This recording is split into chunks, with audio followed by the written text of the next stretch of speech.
Hello, today we work with our book page number 111, and we are going to use this activity talking about me. You do swimming? Yes, ponen un check mark. Do you bike?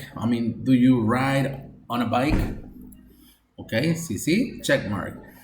Entonces, dependiendo de cuántos puntos saquen aquí, how many points that you have, vamos a buscar qué es lo que dice. Si tienen 5 o less than 5, 4, very active, and 3, 2.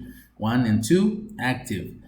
Así que, well, van a contarlos. Yo le voy a poner que tengo 4 points para que ustedes vean el ejemplo.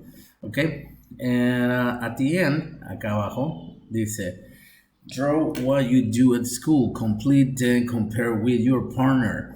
Hay que compararlo con nuestros compañeros, hay que dibujar las cosas que hacemos en la escuela, things that you do at school.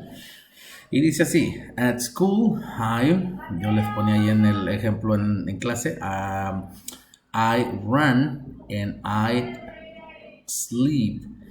I don't, ok, and me voy. Y yo no sé, well, ¿qué más por ahí ustedes hacen o no hacen? Pero ahí los vamos a poner. I run and I jump. I don't dance and I don't play.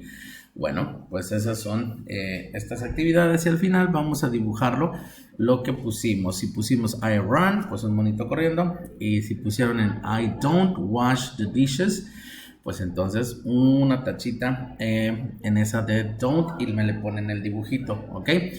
Bueno, esto fue lo que estuvimos haciendo el día de hoy. Niños, nos vemos el día martes, tomorrow. See you later. Bye, bye.